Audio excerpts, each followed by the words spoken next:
manufacturing, mining, and farming. We all know from inspiration, history, and nature, we deserve a return to the success and growth of generations past, a birthright being squandered by corruption in Albany, and the depredations of an insecure, scheming mountebank posing as governor, who loathes both us and himself. As liberty beckoned to enslaved peoples behind the Iron Curtain via American broadcast after World War II, we now say, believe, rise, and join us. Welcome to Radio Free New York. Hey guys, welcome to Radio Free New York. I'm your host, Andrew Hollister, and we have Bob Savage with us. Hey everybody, Doc, here comes another week. Oh yeah, here comes another week. Happy Monday. And it sounds like this weekend was just kind of pretty crazy. A whole bunch of stuff happened. What did you have in mind? Well, I think maybe we'll talk a little bit about the Trump tax return thing, because who isn't? And I think there's some important stuff here that we should discuss, especially about mainstream media in general.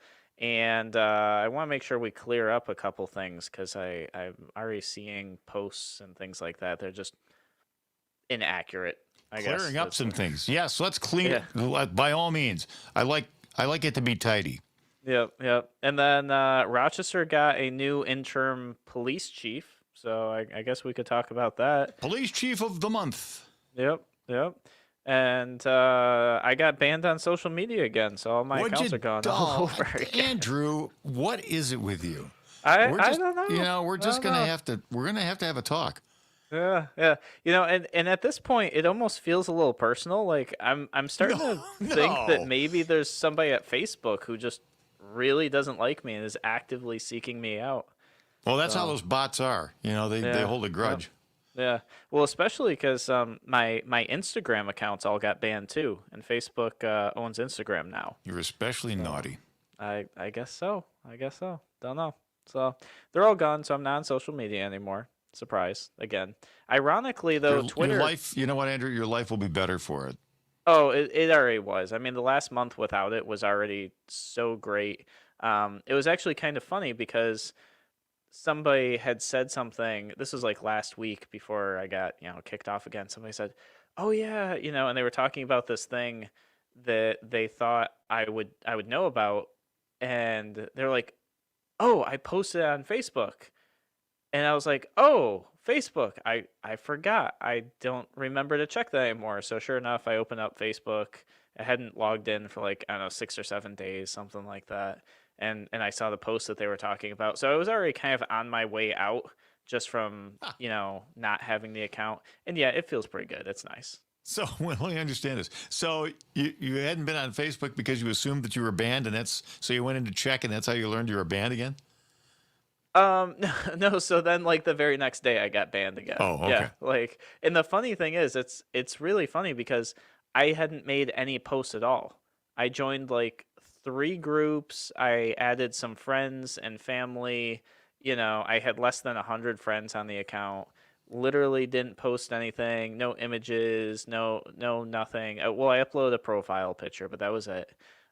It wasn't offensive. I promise. Well, I mean, if you think my face is offensive, then it was. But, besides that. I'm going to illustrate how dumb I am when it comes to social media now, because I don't understand. I never used it. I never will.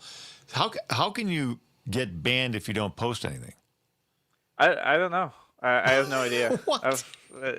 I'm with you, Bob. This is, so yeah, they just said that the account violated their community standards and they disabled it.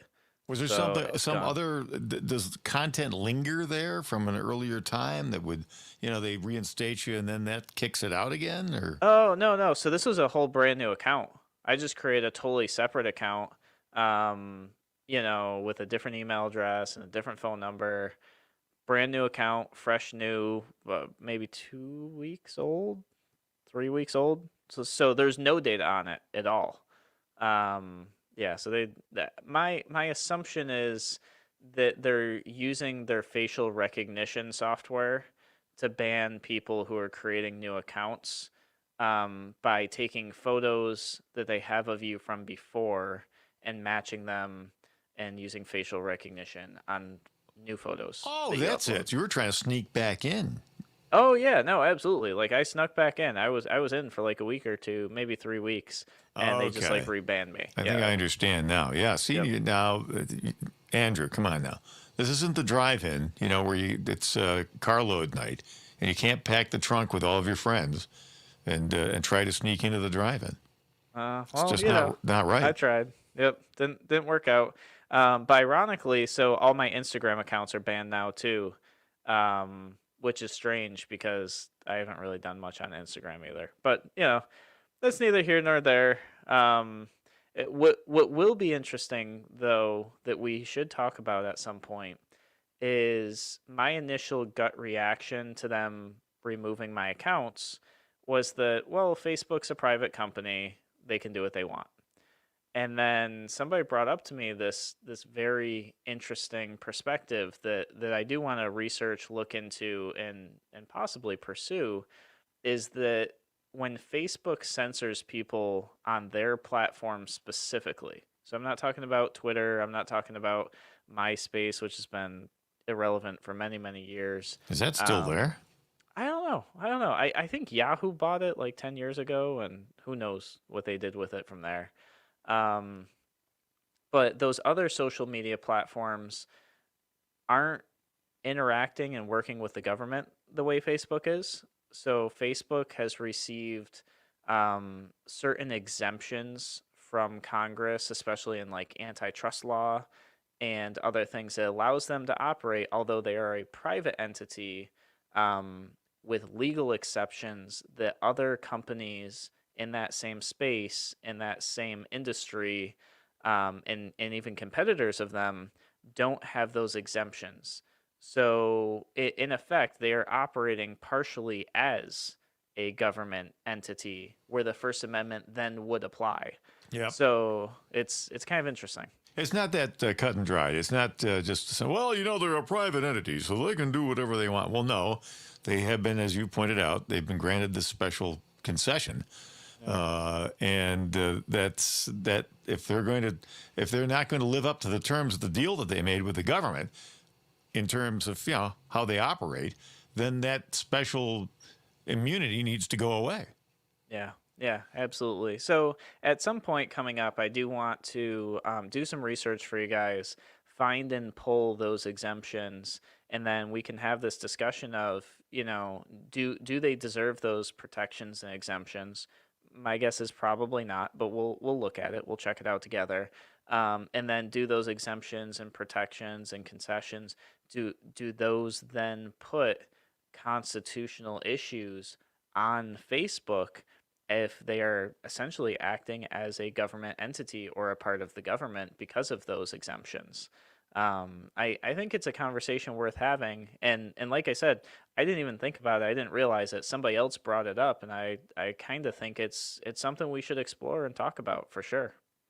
Yep, it's almost they're almost like a utility. They've been granted kind of a dispensation from the government Yeah. to perform a certain specific role, which they would not be able to do but for the reinforcement and endorsement of government. So that needs to be cleaned up. That's not Yeah. right. We need to have equal access to these platforms, and it's anyway. We understand the point. Yeah, yeah, no, for sure. So anyways, that was something interesting that I thought worth sharing with you guys. Let you know what's happening. So if you were following me on Instagram and you can't find me anymore, that's why. Luckily, the Facebook page itself is still up because there are other people who are on that page. So you're still People like you're Kevin. still streaming the show. Yeah, so the show is still streaming on the Andrew C. Hollister page and on the Radio Free New York page, and then on YouTube and Twitter as well. But ironically, I don't actually have access to the Andrew C. Hollister page. So I know there were a couple people who were a little frustrated and thought I was ignoring their comments because they commented on one of the shows. I didn't see the comments. I didn't get to respond to them because they commented, they watched it later. I actually don't have the ability to respond to your comments. So the best I can do is sometimes message somebody else who can respond to your comment on my behalf, but I can't even see them. So if you are listening and you're thinking, you're sending a message or something like that, and it's not while I'm live right now, because I can see the live messages. If you watch this show like, a couple hours later and post a comment on Facebook specifically, and I don't get back to you, it's just because I can't see it. It's not because I'm ignoring you. So, all right, so we're going to take a break here, and then when we come back, we're going to talk about the New York Times, this article they published about Trump's tax returns. I want to give you guys my take on what's going on here. So we'll be back in a moment on Radio Free New York. Your business relies on computers and technology to operate. Slow, unreliable networks and servers can cause unplanned downtime and affect your bottom line. The experts at Simple Tech Innovations are here to help. Their preventative maintenance program ensures that your computers and network are kept up to date and monitored for any issues, keeping your business running smoothly. They also help clients achieve HIPAA, PCI, and New York State cybersecurity compliance to keep your network safe and secure. Whatever your business IT needs are, Simple Tech Innovations should be your first call. They've won the Best in Rochester 8 years in a row and have an A+ Better Business Bureau rating. Call them today for a free consultation at 585-200-3182. That's 585-200-3182. Simple Tech Innovations. Escape from the everyday to a getaway at Woodcliff Hotel and Spa. Woodcliff features elegantly appointed accommodations, creative cuisine, themed suites, full-service spa Elan, and is Rochester's best venue for outdoor wedding receptions overlooking the city skyline. Woodcliff Hotel and Spa, where the experience is extraordinary. Located in Fairport, call 585-381-4000 or visit woodcliffhotelspa.com.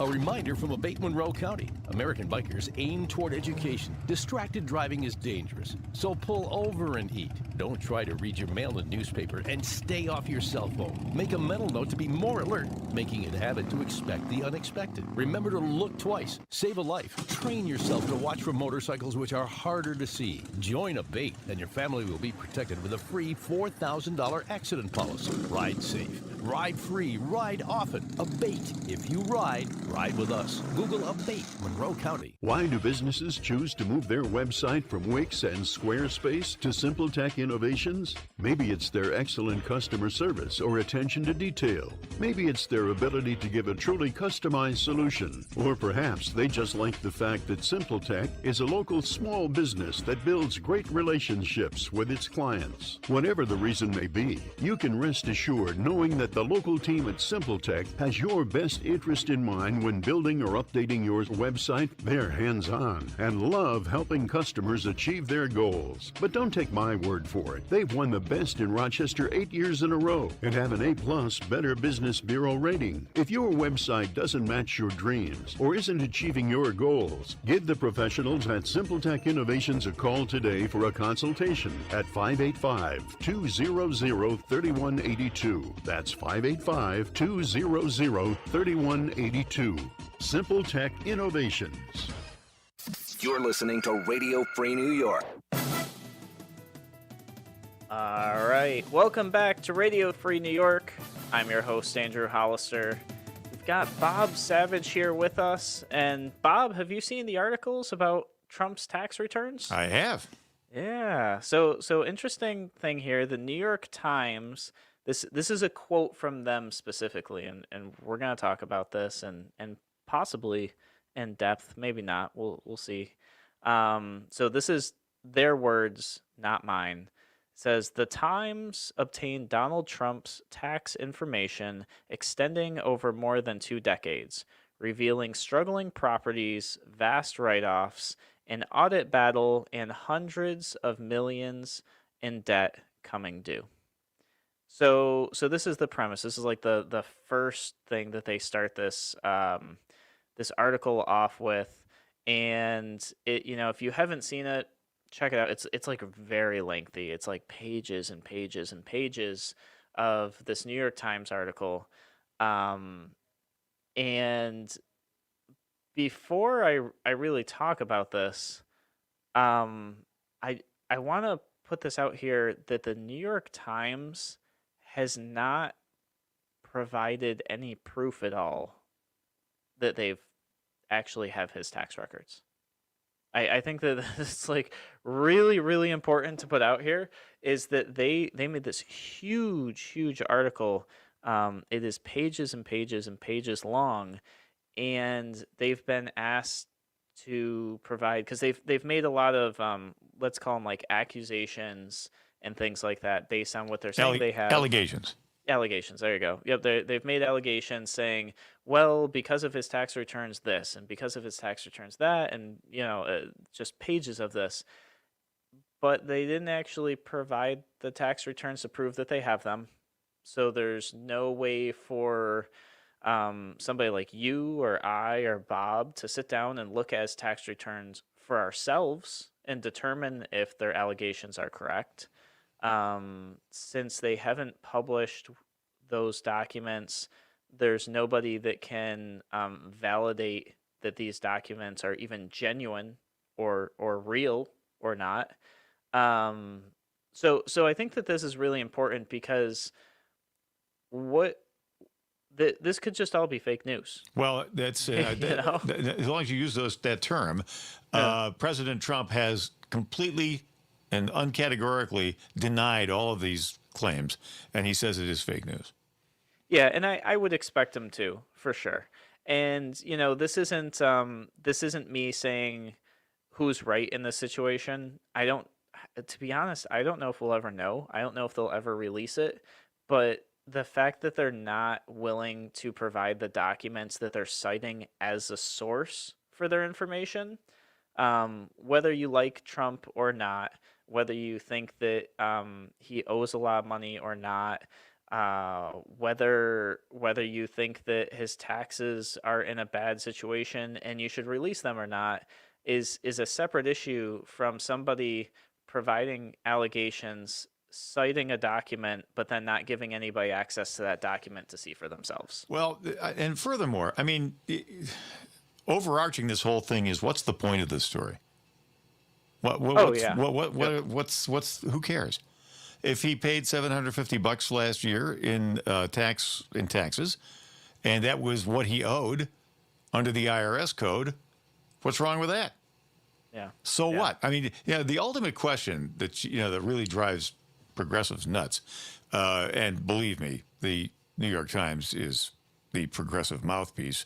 In case you haven't already noticed, the answer is the question you have to ask is so what? Are they alleging that his taxes are illegal, that he didn't comply with the law?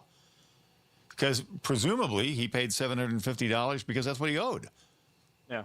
I mean, if he had, I mean, there have been many situations where people own businesses that lose a lot of money. Typically they make a lot of money, then they have a bad year and they lose a lot of money. So you are allowed to, under tax law, you can carry that back and forward. That's gain, carry forward, carry back, and you can actually revise your tax return from previous years, as tax professionals will tell you. It's perfectly legal. That's the way that the IRS code is structured. So I think the New York Times information that they're volunteering, assuming it's legitimate and it's accurate, falls broadly into the category of so what. And I think most people react that way. Yeah, so I don't know. I think that their purpose is specifically here is to create a conflict with Trump's brand. And the reason I say that is they emphasize like heavily throughout this document that he's essentially failing, running out of money, owes over $300 million in debt, has taken major losses. Like these are the allegations that they're saying, or the conclusions that they're saying they're drawing based on his tax returns. And I think what they're trying to do is take target at his brand, which is a successful businessman who can run the country based on his experience in business. And they're trying to say that he's not successful. He shouldn't be running the country because he's failed at business. Yeah. I think that that's what they're trying to do. I could be wrong. I would say good luck with that. Look, here's the other thing too. When you have big business deals, when you own hotels and golf courses and airlines, or whatever big ticket organizations you run, lots of times there is a financing structure where at the conclusion of the term of a loan, there is a balloon payment. And it can look really daunting. It can look really huge, millions or billions of dollars. And so at that point, then that debt becomes restructured and the debt structure continues on into a new term.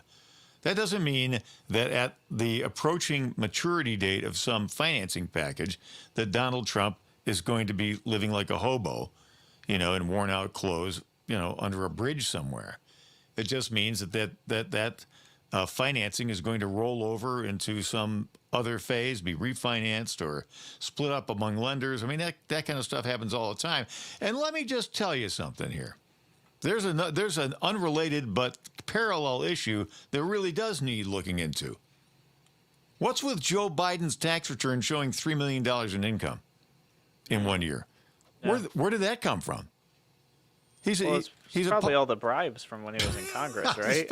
At least he's paying tax on them. But come on, man. I mean, the guy's a vice president, U.S. senator, and what is the vice presidential salary? Is it $200?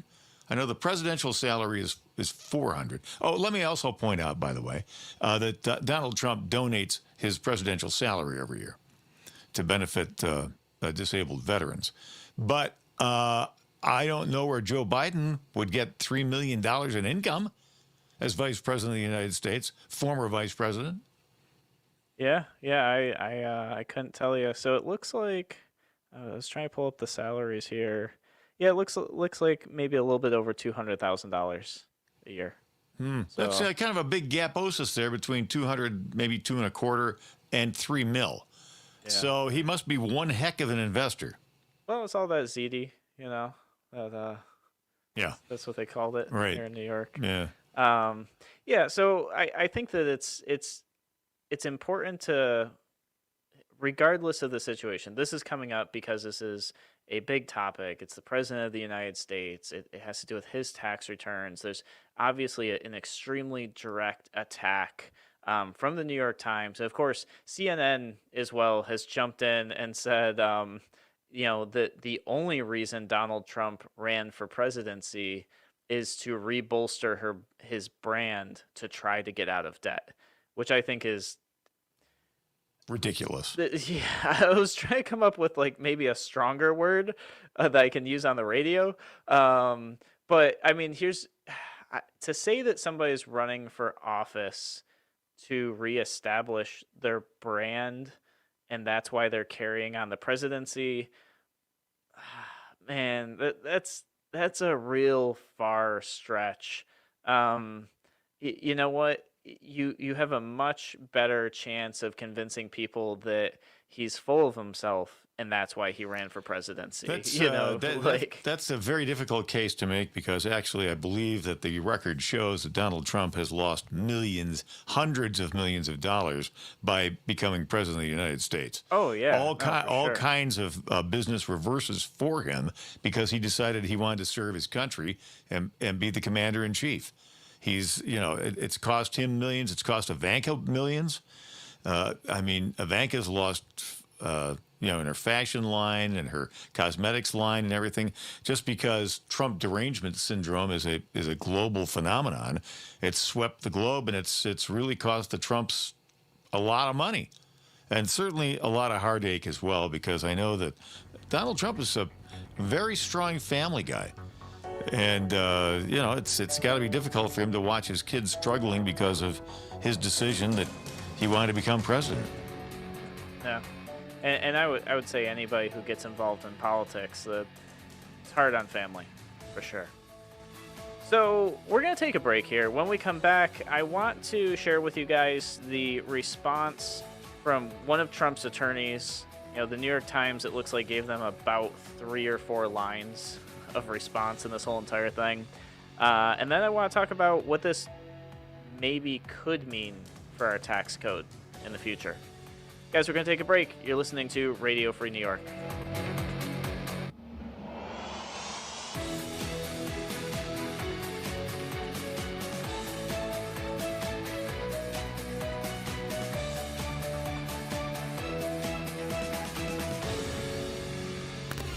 Because you're not sheep.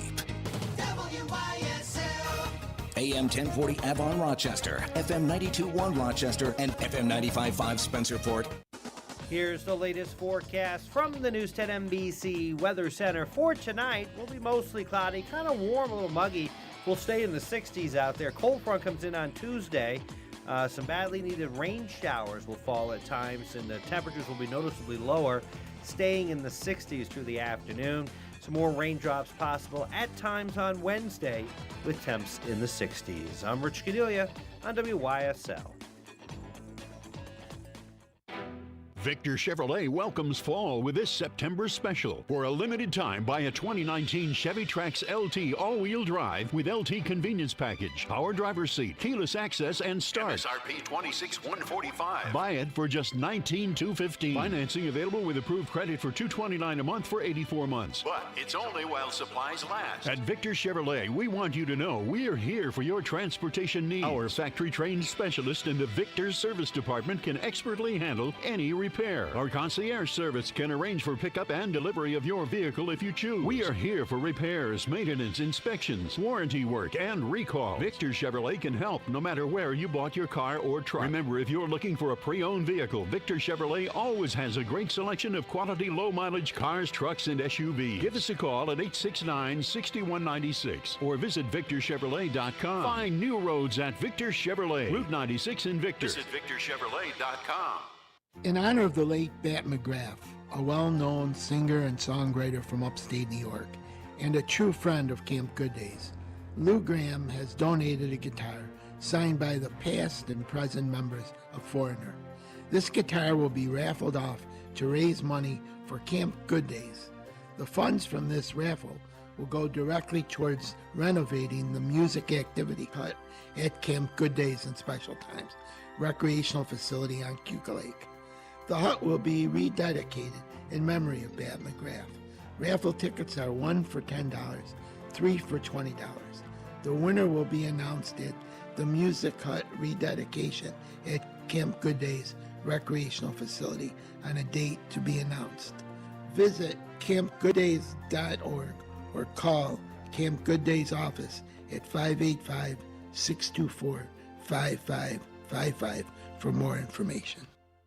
Why do businesses choose to move their website from Wix and Squarespace to SimpleTech Innovations? Maybe it's their excellent customer service or attention to detail. Maybe it's their ability to give a truly customized solution. Or perhaps they just like the fact that SimpleTech is a local small business that builds great relationships with its clients. Whatever the reason may be, you can rest assured knowing that the local team at SimpleTech has your best interest in mind when building or updating your website. They're hands-on and love helping customers achieve their goals. But don't take my word for it. They've won the best in Rochester 8 years in a row and have an A+ Better Business Bureau rating. If your website doesn't match your dreams or isn't achieving your goals, give the professionals at SimpleTech Innovations a call today for a consultation at 585-200-3182. That's 585-200-3182. SimpleTech Innovations.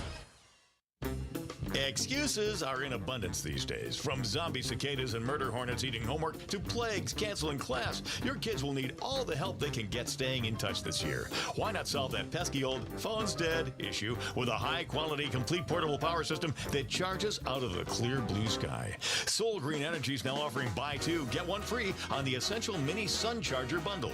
Just use coupon code phone home. That's phone home today.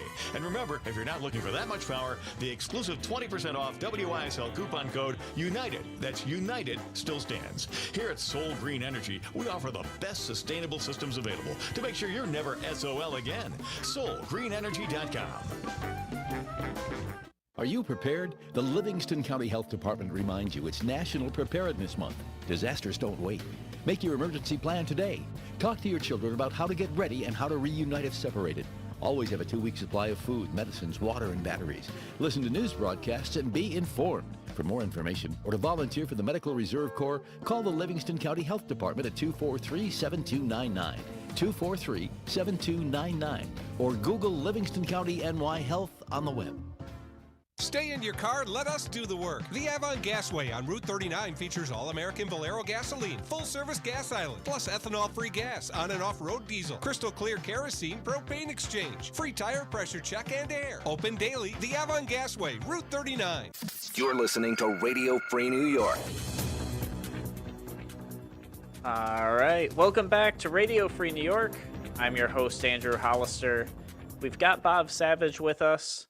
Just before we went to break, we were talking about the New York Times article about Trump's tax return.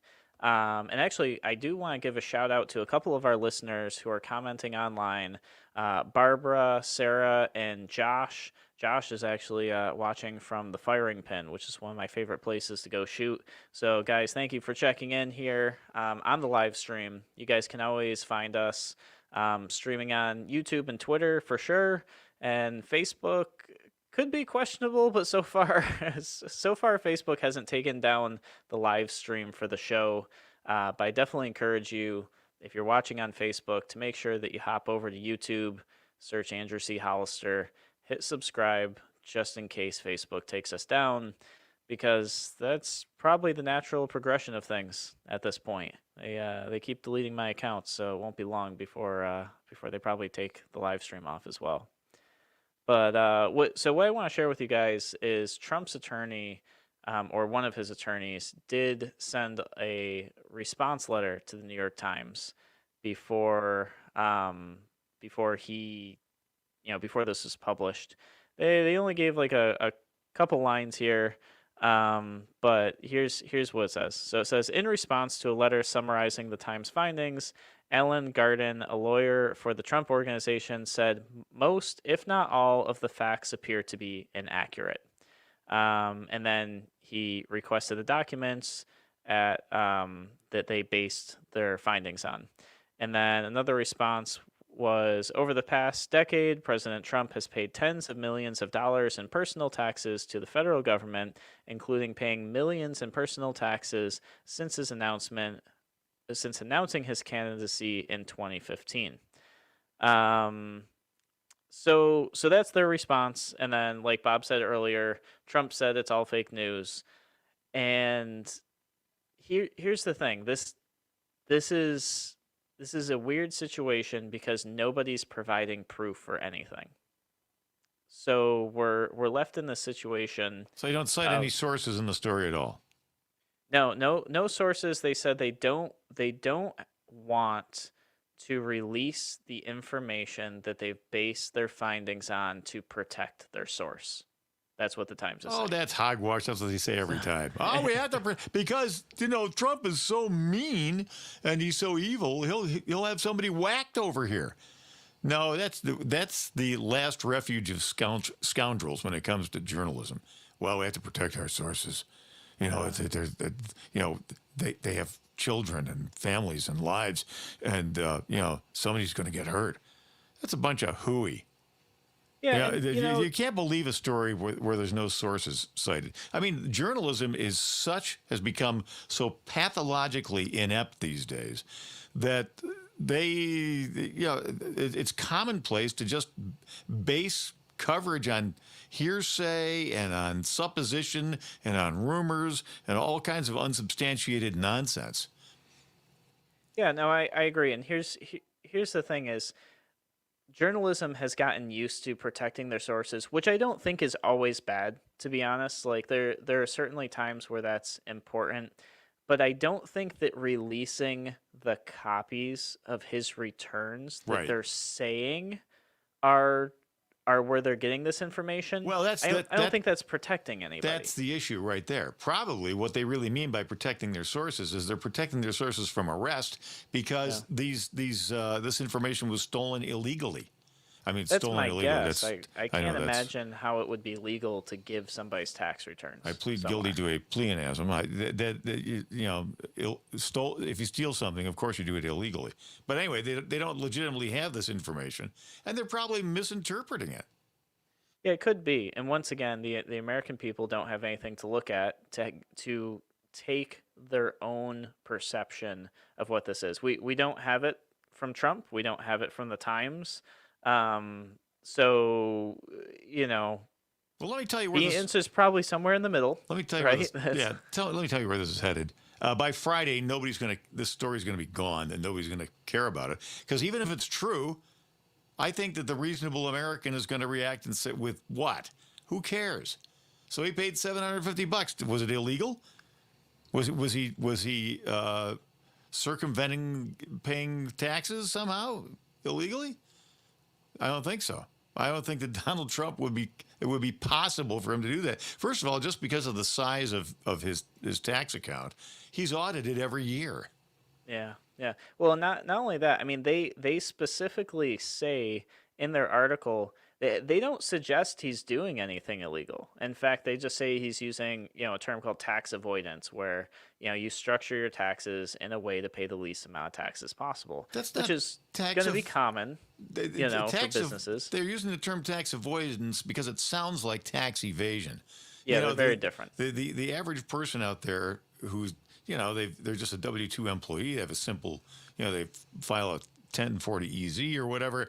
They hear tax avoidance. They go, oh, Trump's not paying his fair share. No, tax avoidance. I got news for you, folks. I practice tax avoidance every year too, and so does Andrew. And probably well, anybody who's paying a CPA to do their taxes, that's exactly what you're paying them for. Right. We got John the Optimist on the line here on Radio Free New York. John, go ahead. Hey, Andrew. Hey, Bob. Yeah, how's it going? remember they pulled that trick on Harry Reid pulled that trick on Mitt Romney about Trump not paying his taxes, and it turned out Harry Reid was lying out of his rear end. I mean, unbelievable. But, I want to say this, John the Optimist. I think Josh Allen is guilty of blowout avoidance because he was engaging in blowout avoidance yesterday in the last 20 seconds. Well, I'll tell you one thing. This kid is unbelievable. He came into the Buffalo with a blank slate. He's a very intelligent kid, but raw talent. Look what he's accomplished in 3 years. I mean, he's getting better and better every year. From one, this is his third year, and the improvement's been unbelievable. Yep, loving that mustache too, I gotta say. But I think there's a local connection to that New York Times story. Really? Yes. I've been following David K. Johnston. He's a Brighton resident right now, or he used to be, and he's a well-known author on taxes, federal taxes, state taxes, income taxes. He's written books on it, and he has a Pulitzer Prize going way, way back when he was writing for a newspaper out in San Francisco on taxes. And he's been talking over the last couple of years since Trump's got elected. He's going after Trump. He has said that this was going to break around the fall of a story, and I think he's got some affiliation with the New York Times. I'm not 100% sure, but he is a Trump hater. He claims he's an expert on Donald Trump. Going back in, I think in the 1980s, he did some research and wrote some books regarding Trump and his tax avoidance going way back. So this guy, he's a leftist. He claims he's still a Republican.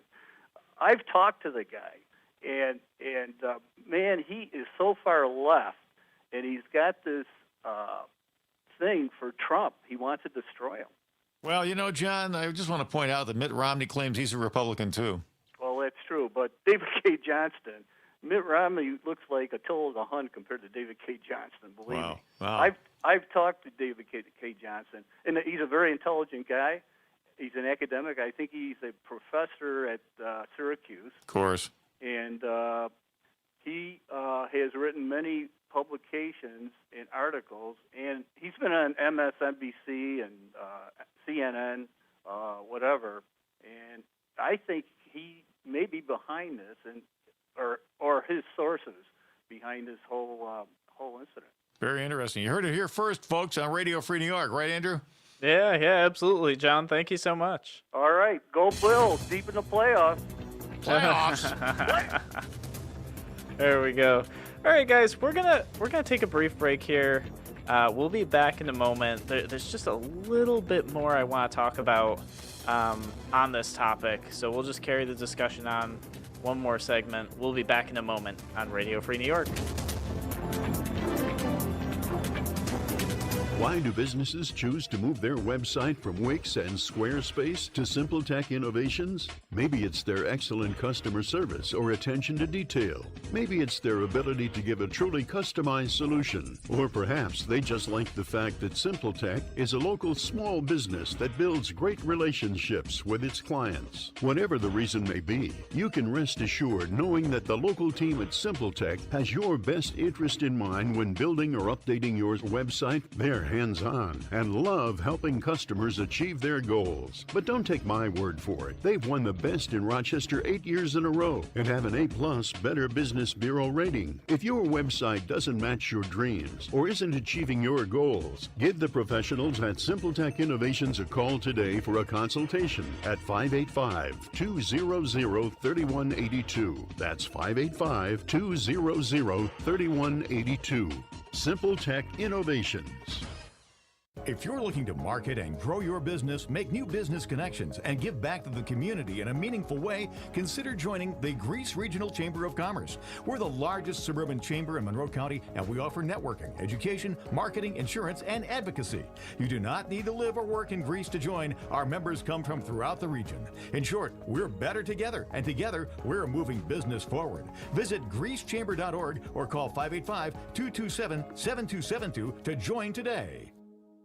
A reminder from Abatement Monroe County. American bikers aim toward education. Distracted driving is dangerous, so pull over and eat. Don't try to read your mail and newspaper, and stay off your cell phone. Make a mental note to be more alert, making it a habit to expect the unexpected. Remember to look twice. Save a life. Train yourself to watch for motorcycles which are harder to see. Join Abate, and your family will be protected with a free $4,000 accident policy. Ride safe. Ride free. Ride often. Abate. If you ride with us. Google Abate Monroe County. Your business relies on computers and technology to operate. Slow, unreliable networks and servers can cause unplanned downtime and affect your bottom line. The experts at SimpleTech Innovations are here to help. Their preventative maintenance program ensures that your computers and network are kept up to date and monitored for any issues, keeping your business running smoothly. They also help clients achieve HIPAA, PCI, and New York State cybersecurity compliance to keep your network safe and secure. Whatever your business IT needs are, SimpleTech Innovations should be your first call. They've won the best in Rochester 8 years in a row and have an A+ Better Business Bureau rating. Call them today for a free consultation at 585-200-3182. That's 585-200-3182. SimpleTech Innovations. Radio Free New York. Hey, Andrew, I don't know if you saw it or saw any news coverage, but there's these giant Trump trailers over in Genesee County around Batavia and Pembroke. Oh, no, I haven't seen them. They're like wrapped vehicles, you mean? They're not wrapped. They're great big, like 40-foot trailers that you put behind a semi, and both sides have been painted. They're basically gigantic Trump 2020 billboards, and they're strategically placed along Route 5, 33, over in Batavia and Pembroke. Hard to miss. And I guess they had a Trump train where everybody got together. They had a great big rally kind of thing, and then these giant billboards were towed through Batavia and around Genesee County, and then they've been placed strategically next to highways. Interesting. So any idea who owns them? Is it a local Yeah, thing or? there's a story about the guy that was behind it. I have to look it up here. Okay, cool. No, I wasn't aware. I think probably if I was on social media, I probably would have seen something about it. But, since I'm not there, the flow of information has slowed up a little bit for me. Yeah, if you go to the Batavian.com, let's see here. Group of local supporters of President Donald Trump say the Pledge of Allegiance before riding off in a Trump train of 5 semi-trucks, volunteers in Pembroke painted to read Trump 2020. They were parked in strategic locations on routes 5 and 33. And, Oh, there you go. Yeah. Yep. I pulled it up. The paint job looks pretty good. I mean, that's. Oh no, it's amazing. I mean, they totally dominate, as you can see. Wow. We got a picture. I ran across one of them when Mrs. Savage and I were out in Batavia doing errands on Saturday. We ran into these things, so we took a picture and posted it on our Facebook. Oh, very cool. On the radio station. Yeah. Facebook. Yeah. Cool. Yeah. I think that's something that in terms of political action, people sometimes don't think about the fact that they can raise awareness for their candidate, for their issue, for whatever it is, with the vehicle they drive every day. And that's something that, election season's coming up, and every single person listening to this show is going to be making a choice. Hopefully you decide to vote. I'm always very disappointed when I see how low the voter turnout is. I suspect most people who listen to the show are probably avid voters. I'd love to have each of you call your friends and your family, make sure they get out to vote. And, if you feel very strongly about a specific candidate, yeah, consider helping, spread their material, do like what these truckers are doing, and any of that where spread your political activism in a positive way. Don't be aggressive about it. Don't start fights, don't start arguments, but put a banner on your vehicle. It's raise awareness. By the way, as long as we're just a real quick footnote here on voting as well, lots of times, you're absolutely right, Andrew, about the voter turnout not being what it should be. But what's equally important is that you vote the entire ticket. Don't just, vote for the president and maybe a couple of other offices and then say, well, I just don't know about these other guys, so leave them blank. No, what you need to do is vote for everybody. Take a little time, get to know who these candidates are. It just takes a few minutes. And if you can get to a comfort level where you can say, yeah, I'm good with this one, I'm good with this one, just vote the entire ballot. Do the entire thing. Yeah, for me, I always get my sample ballot. You can go to the Board of Elections website, put in your name, your address, your date of birth, where you're registered to vote, and it will pull up and it'll give you a copy of your ballot. And what I do, I actually look at every single candidate. I look at the Democrats, I look at the Republicans, I look at the Conservatives, the Green Party, the Libertarians, the Sam Party, and Independence Party. I actually look at every single candidate. I search their name, I look at their platform, and I assess, where does this person align with my beliefs and my values and what I want to see in government? And sometimes I look it up and I realize that for a specific race, I couldn't possibly support any of the candidates running. And so I make a note to myself, can't vote for anybody for this race. They're just too awful. Can't support them, not going to give them my vote. But that next position, there might be somebody who I totally align with, totally believe is going to be good in government. And that person, I'll circle it on my sample ballot. Like, yeah, this person aligns with my values. I'm going to make sure I vote for them. And I think that this is actually an exercise people should do, especially right now. I mean, think about it. You have remote learning, which means you might have the rare opportunity to be at home with your children a little bit more than usual. You should make this a part of your child's education right now.